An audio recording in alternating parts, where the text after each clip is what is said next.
Hey guys, Jenny PRD, registered dietitian and nutritionist, and here I am, another snack on the go for you.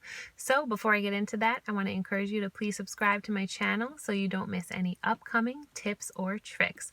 So what am I snacking on today? We have a delicious low sodium V8 juice. Great source of vitamin C and vitamin A, and really portable, as you can see, and an entire serving of vegetables for 5.5 ounces. I have some delicious Triscuits.